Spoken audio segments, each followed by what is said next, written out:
obviously the gap's now down to 5 points. Rangers have a game in hand. There's obviously an old firm coming at the end of the year. From your point of view as an experienced manager, it's just a case of keeping calm, sticking to the process, and you believe that, you know, you'll still get things right, and obviously the January window as well. Yeah, there's a long way to go. So we've dropped points this year, of course, and today was disappointing. So, but no, a long way to go. Lots of games to play, and we'll pick ourselves up and get onto our next league game. And just finally, obviously Feyenoord on Wednesday. I know you can't qualify or anything, but I know you want to finish the campaign strongly. There'll be no suggestion of rotation or anything there, will you? You'll go full out with a big support at Celtic Park. Absolutely. Yeah. We want to take something from that game. So, but we'll reflect on this game and then get ready for Feyenoord. Thanks, Brendan. Cheers. Thank you. Hello, everybody, and a warm welcome back to the Celtic Forever podcast. Kilmarnock 2, Celtic won the day. We'll just go straight into it. Got John here to go into it. I missed the game today because I was in hospital, obviously.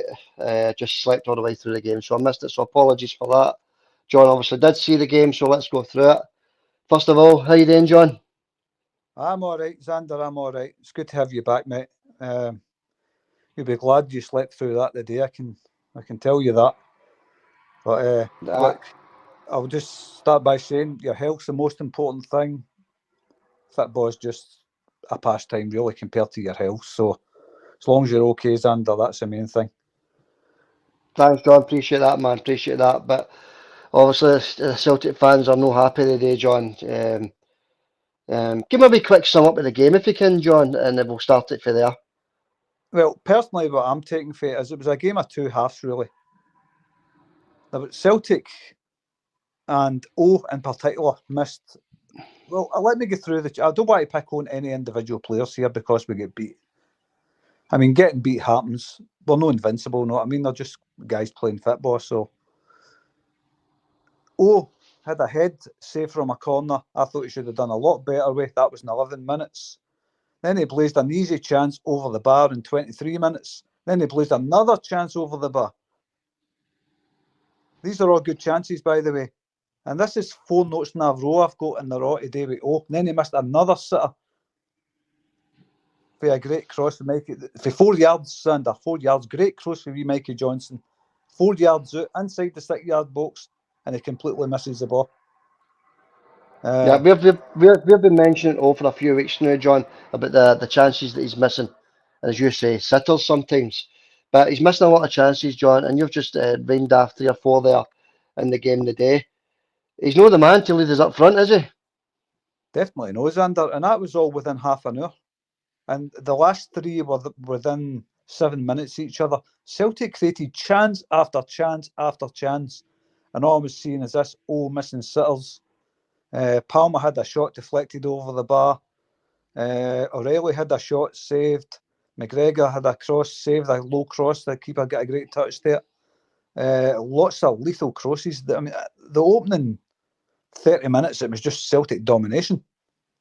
Mm-hmm. And it was chance after chance after chance, and we're not taking these chances, and that's the reason why we lost that game today. Celtic could have been 6-0 up at half-time if they would have took their chances. Right, so if we would have taken a couple of the chances, John, we would have been comfortable at half-time and probably went on to win the game. That's the assessment I'm getting. But I'm also hearing, John, that your man Phillips at the back had a terrible game. Did he score an own goal today? He scored an own goal, aye. It was a that can happen. That can happen, obviously, John. Sorry, that can happen in any game. A defender can score an own goal. But why are we not playing these defenders that we've signed that cost us £3-4 million, John? Your Lagerbielkis, your Narockies. Why are we starting with Nat Phillips, who's on loan for Liverpool, who's only played about maybe 20 or 30 games for them? Look, he scored an own goal, right? I don't know why he's playing Nat Phillips, but he's obviously scored the own goal. Look, like you say, it does happen. Players do score own goals. There's a low cross in.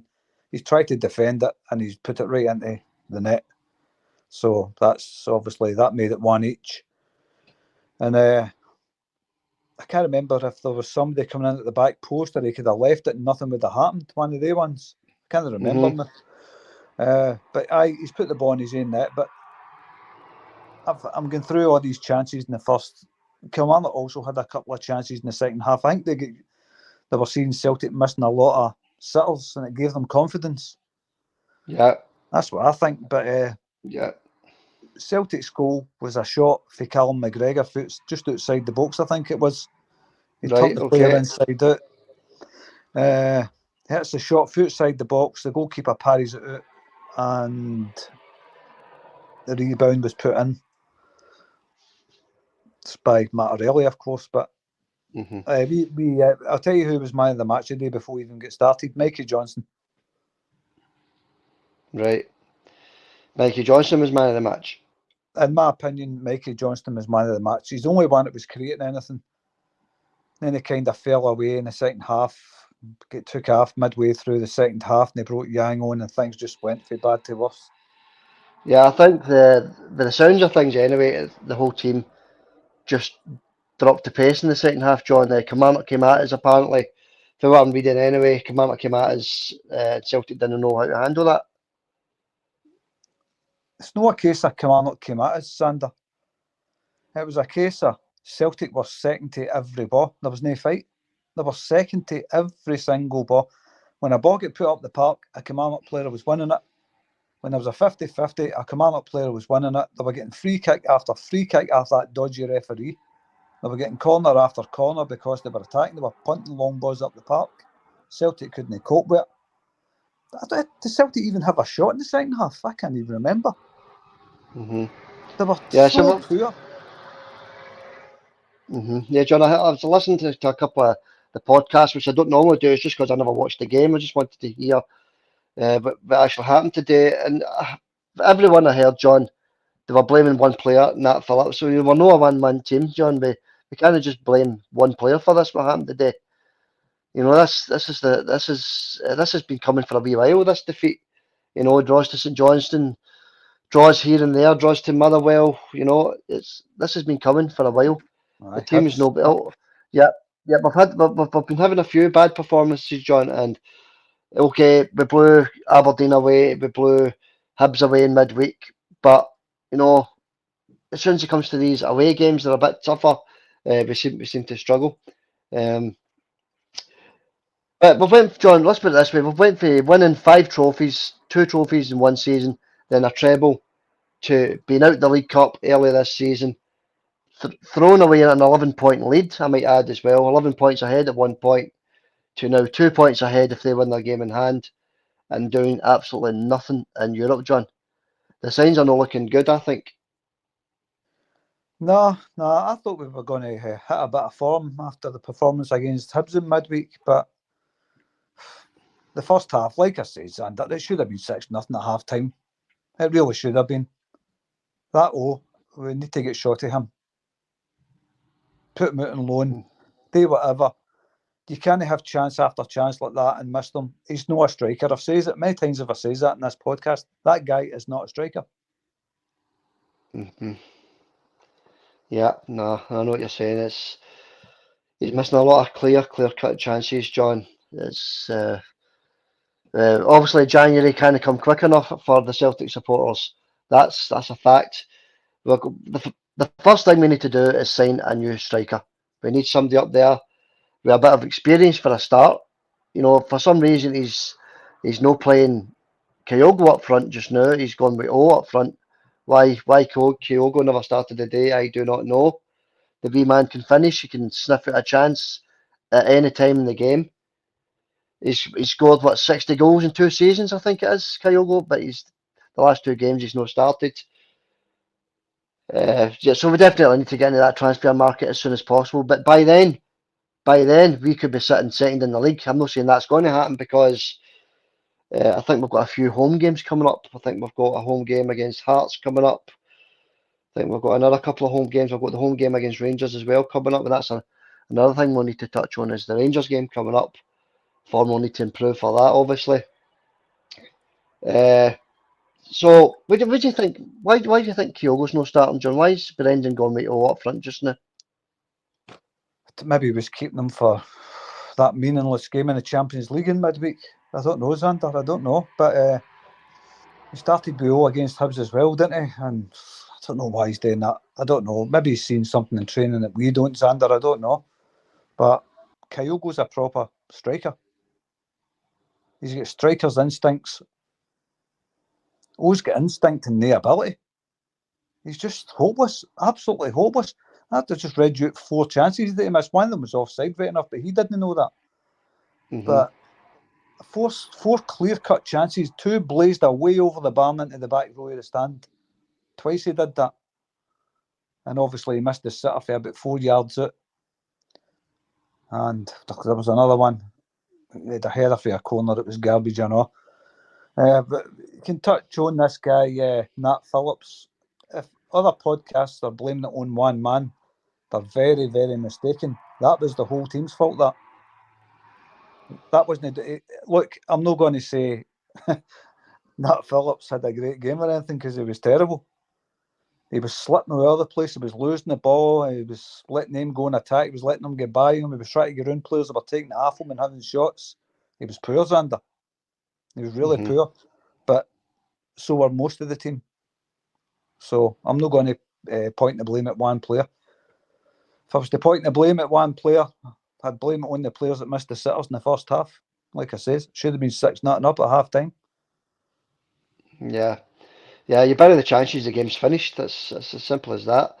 But when you're looking to the bench, because I was looking at the subs as well, John, when you're looking to bring on weaker players, let's be honest, your James Forrests, your Yangs, you're definitely struggling when it comes to that. Because Yang, it's just no performance just now. And James Forrest days, I've mentioned time and time again, John, James Forrest's best days are behind him, well behind him. So the bench just isn't strong enough just now. I've been saying that for weeks and weeks. Obviously, the injuries we've got just now, that's affecting the team as well. But Brendan just isn't getting the best out of the players now, is he? Nah. Brendan says the other day there, didn't he? Who was it we were playing against when they came out with a statement? That's the angriest I've ever been as a manager. How do you think he feels today? Well, I watched his interview, Johnny. He seemed quite calm and didn't seem too bothered. Well, I wouldn't say he wasn't too bothered, but he seemed quite relaxed about the defeat today, John. So that's just me going by his interview of the day. So even Brendan needs to start, pulling the finger out and getting more at the players. And I don't know if he's been assertive enough just now. I don't know, John. I can't put my finger on it, but he just seemed quite calm today. The Celtic manager should have been absolutely raging with that performance and result today. I'd be raging on the inside. No doubt about that, Xander. He's trying to keep his calm, I think, but he'd be really angry with that. Maybe had to listen to himself in that interview and thinking, I don't want to be saying that in an interview again. But inside, he'd be angry with that, Xander. But yeah, so we know that Brendan's a top class manager. We obviously know that. He's just not getting the best of the players in it, and he's not been getting the money to sign the players that he wants in the summer. And we're going back to the same old argument: will we get the money in January? Will he get the money in January, John, to bring in the players that he's looking for? Would Dermot Desmond step in maybe and give him the funds? Do you think that's a possibility? Nah. I says it before, Xander. I've says it for months. Celtic won't get a budget in the January transfer window. They will get a budget, but it won't be anything like we're hoping for. That team needs 25 million spent on it. Right, and I think we've went through it in the past, John, but pinpoint the areas for us, if you don't mind, where you think that 25 million, if we were to get it, where would that money be spent, John, to improve the team for a start and send us miles ahead of Rangers again? So give me a wee idea of where you think that money would be spent. Striker for a start. A good quality striker. Know these projects. A good quality striker. I'm talking something like maybe £7 million. And then again, if you spend that on a striker, you're no guaranteed to get great quality either, are you, these days? But we need a kind of proven striker, somebody that can put the ball away, somebody with a striker's instinct. That's number one for me. And physical, we need physicality up there. Oh, definitely, aye. Now, this boy that we're looking at for Denmark, he looks quite a big player, so see what happens there. But again, project player, 21 years old, not really what we need. We should never have got rid of Giamatti, should we? No, he was as physical as they get. But he's away now. There's no point in crying over spilt milk, Xander. So we definitely need a good physical striker that can take care of the ball when it comes into the box, put defenders under pressure, and have that striker's instinct. We definitely need a new left back. That goes without saying. Greg Taylor passed the ball right to Kilmarnock, the striker of the day, and then nearly scored for it, straight to him. I'm not putting all the blame on Greg Taylor either, obviously, just pointing that out. We do need a left back. Striker, a left back. We need somebody in midfield beside Callum McGregor. Somebody where McGregor plays normally, we need somebody in that position. Somebody that's robust, no scared of a challenge, and can pick a pass. So we need somebody in that position and push Callum up one, obviously. Did they push Callum McGregor up the day, John, or was a latter in the sitting row and McGregor up one the day? Aye. Is it? Aye, right, okay. And how did that work? How did that work out? It looked good in the first half, but Kilmarnock started coming into it later on in the second half. There was a tackle for that Liam Donnelly guy. That's the guy that looks like, what's his name's it, Oddbod out of Carry On Screaming. Right, all right. Is he that good looking? Is it? Oh, look him up. He's got the beard and the big square head. Exact same as Carry On Screaming. Oddbod, exact same. Right, okay. I'll look him up here. Sorry, John. On you go. Well, he got booked. That was the first yellow card. He got booked for pulling back a rally. It was a clear up. That referee the day, by the way. Celtic, Palmer was away just to go through and the keeper, and they pulled it back to give Celtic the free kick. Right, okay. Really, I can go on about him all days, and I'm not going to even go on about the ref, how bad he was, but he was terrible. Who was it, John? I can't even remember his name. Can't remember. No, I'll look it up. You'll find out, Xander, but I can't remember the guy's name. Yeah. But Liam Donnelly was booked for the. What was it he done? He's pulling Aureli's shirt back. So the second half, basically, I'm not really going through the game chance by chance. No, that Celtic had a load of chances. I've got them all wrote down. I had about 10, 11 chances. I think it had about 6 on target. They should have put them away. Easy chances.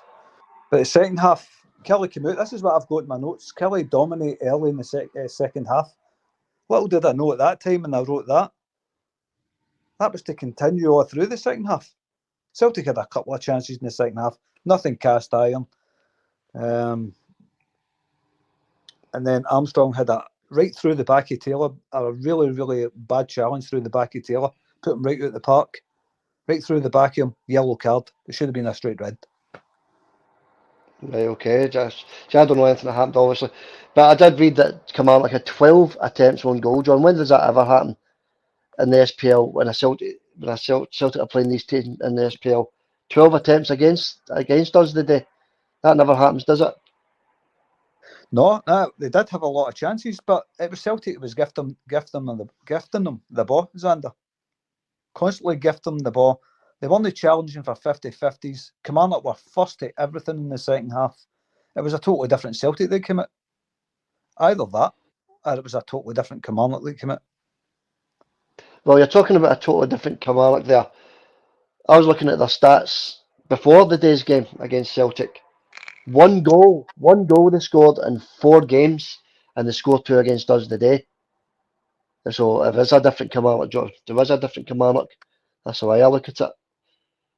Well, look, you can't blame Kilmarnock. It's not their fault. They beat us. They beat us fair and square, Xander. That's basically the be all and end all. They beat us fair and square.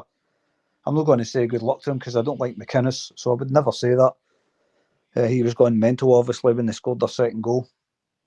But no, I'm not going to say good luck to them because of that, because of McInnes. Can't stand the wee guys, you know. But the Kilmarnock did beat us fair and square. They fought hard, Xander. If you want to win a game, you need to fight hard. You need to fight back. And Celtic just stood by and watched them, and they get bullied all over the park in the second half. Celtic. Yeah.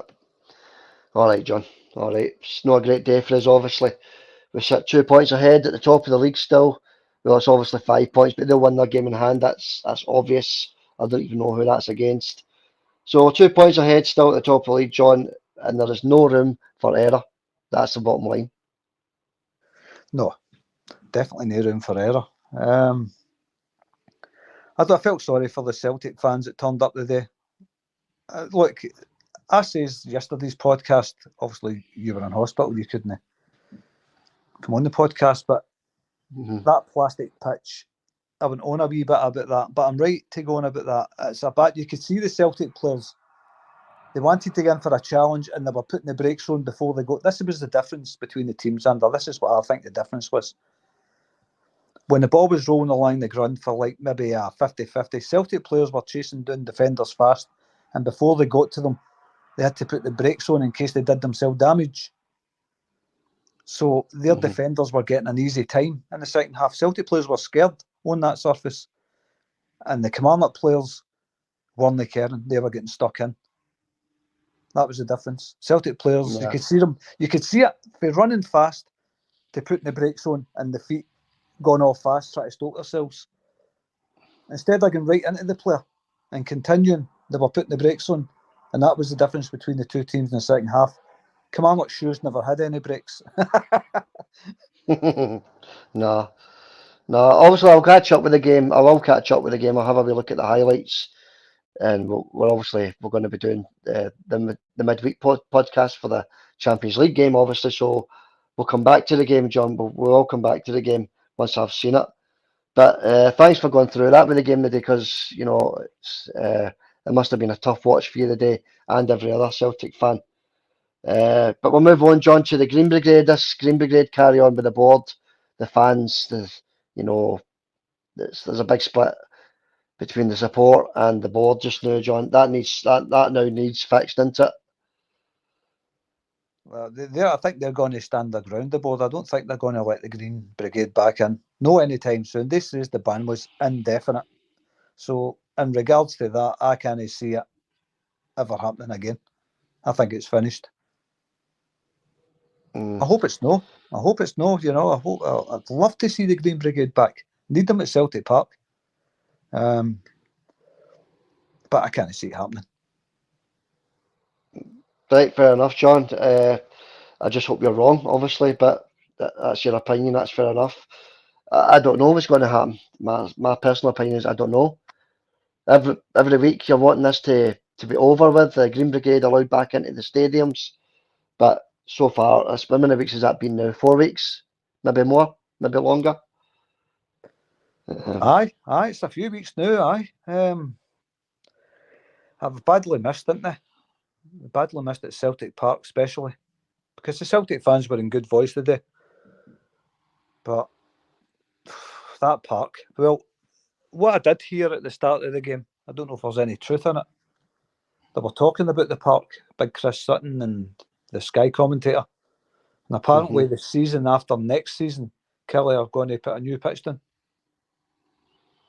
Yeah, there should be a law change or a rule change, sorry. No plastic pitches in the top flight in Scotland. No plastic pitches. So if you've got a plastic pitch in the Championship and you win the league, you're not getting up. So everybody has to change their plastic pitch. I know it's an expense for these clubs that don't have the money. I understand that, but you need grass pitches in the top flight anyway. Aye. Well, that's what I was talking about yesterday on the podcast, wasn't it?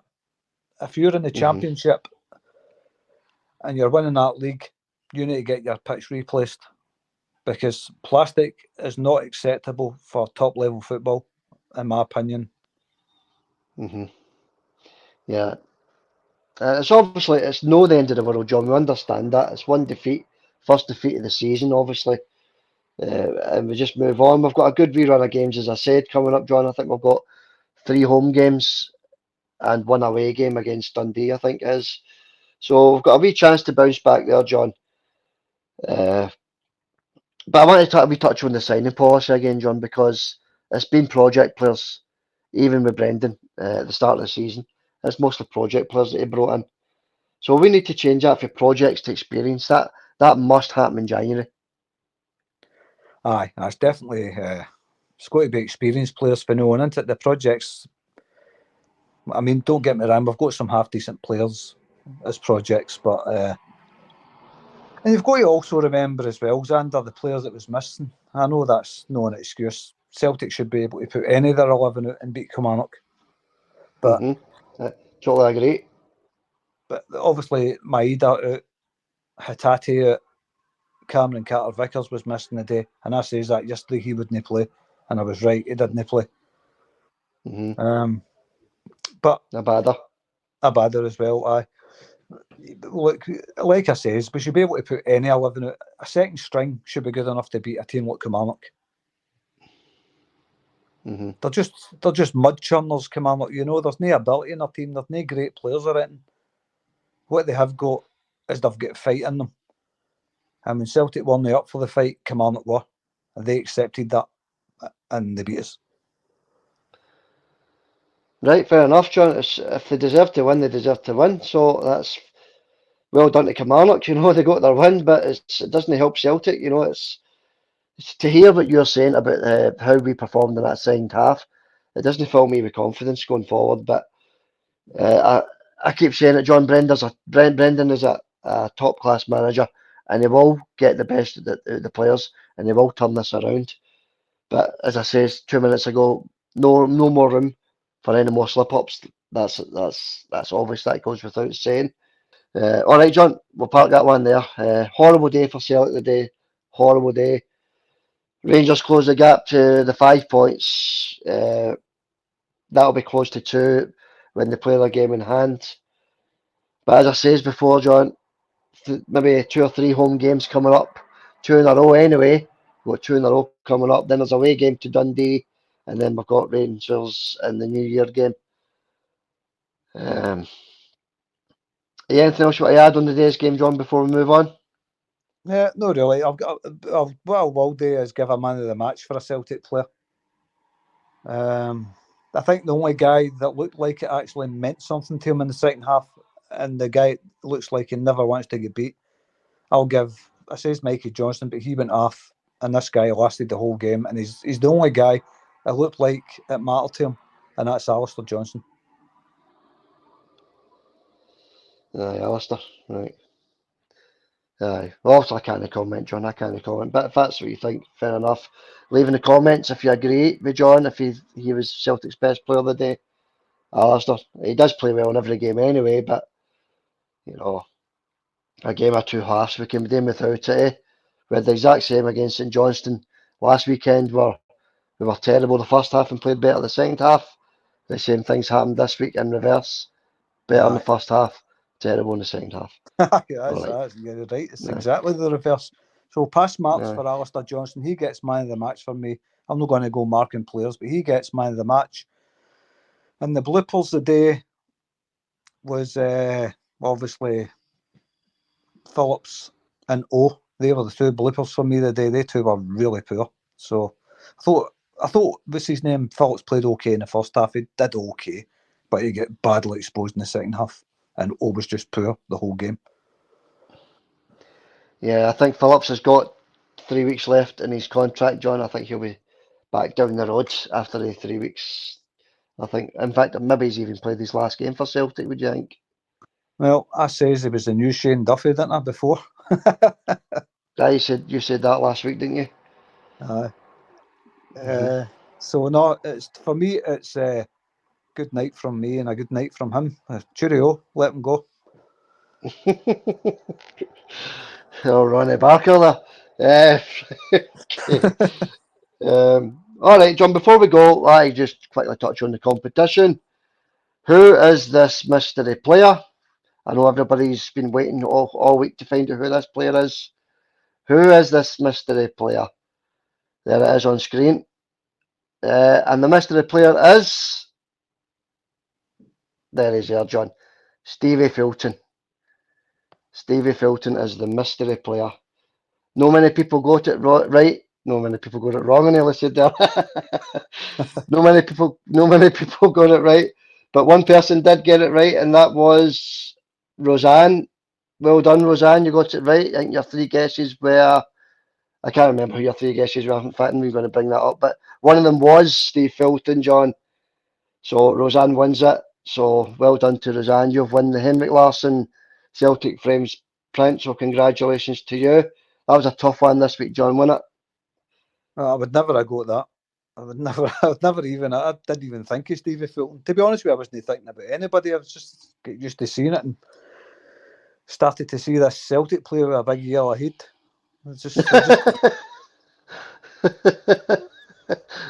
Couldn't get it in your head. So I thought he was actually a Celtic player after that. Stevie Filton, no, I would never have got that. Who got it right? Roseanne got it right, John. Roseanne.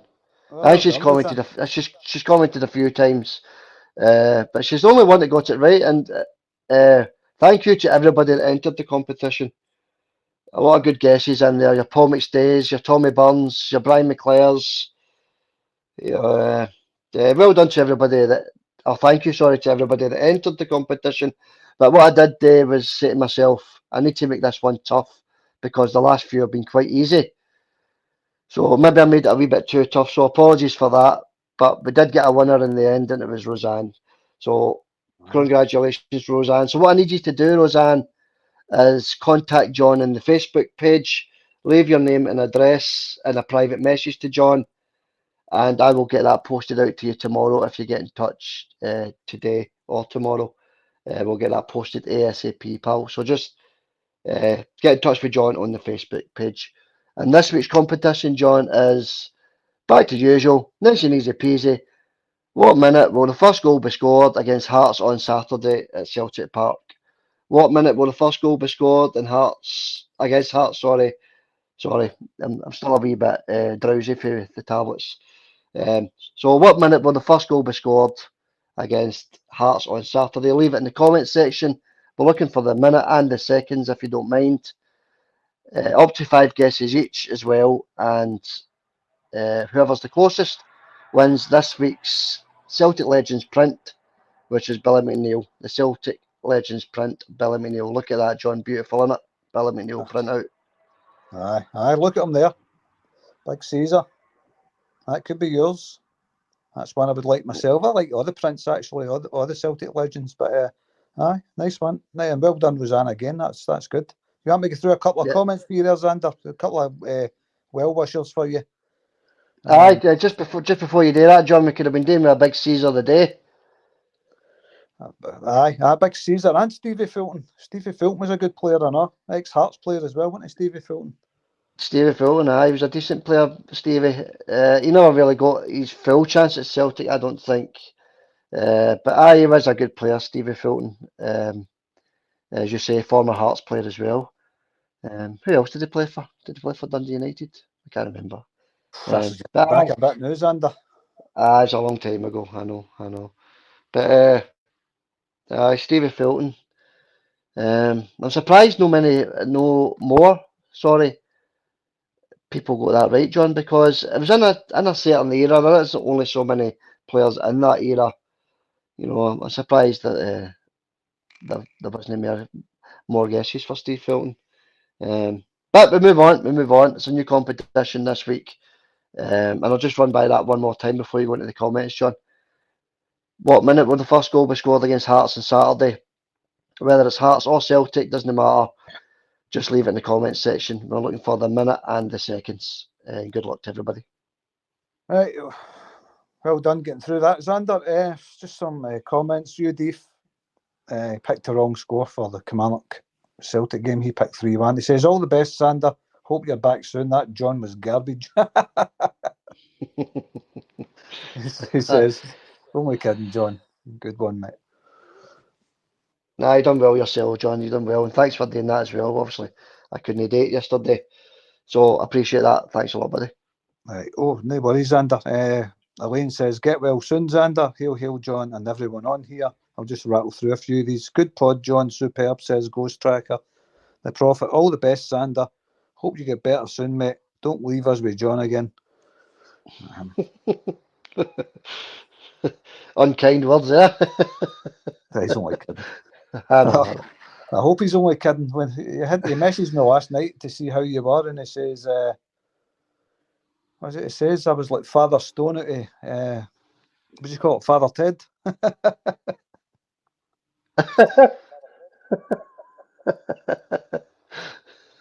Aye, dear oh dear. Father Stone. John, you want to hear my comments?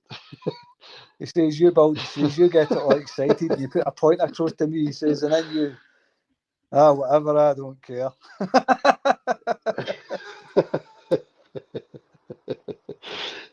Father Stone. You better watch you don't get yourself a new nickname. Aye. He says we're a good double act anyway. He says he loves it. He loves the way we are. So thanks for that, Prophet. Thanks for the comment, Prophet. Cheers, my man. Colin Stewart says, Celtic will give you a tonic, Xander. Get well soon, mate. Hail, hail. Well, it's not the tonic Xander was after, Colin, but we get what you mean. I think the tonic he got's knocking him to sleep right now, Colin. Definitely. And before you move on, John, there was last week's winner for the competition. Did they get in touch with you to say they got it or no, the frame print? They never got in touch with me anyway. He's either got the print and he's maybe threw it in the bin or something. I don't know, Xander. Well, I just like to make sure the winners get their Legends print. So if you're listening, 1888, if you got the Legends print out, just leave a wee comment.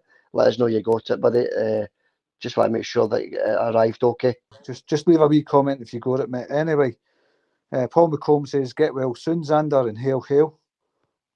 Thanks, Paul. Appreciate that, my man. Okay. We'll leave it there, John. I have no a great day for us Celtic supporters. Terrible day, in fact, John. You know, I don't think anybody said in the predictions that we would lose the day. Maybe a sticky draw, maybe, but no a defeat. But we've got to pick ourselves up. We've got to move on. Hearts up next. Obviously, the Champions League game. We'll get into that in the preview and the post match in midweek. But very importantly, John, we've got Hearts at the weekend. We're going to get ourselves prepared for that. That's a must. Obviously, every game's a must win, like you say. But we've got to win at Celtic Park against Hearts. That goes without saying. But we'll build up to that as the week goes on, John, in the midweek podcast. So before we go, just a final touch on this week's competition. What minute will the first goal be scored in the Hearts game on Saturday?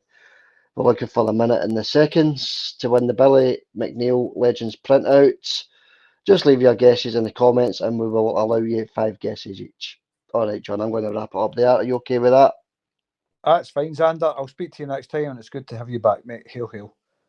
Thanks, John. Appreciate that and hail, hail. And thanks for everybody for tuning in. Thank you. Bye for now.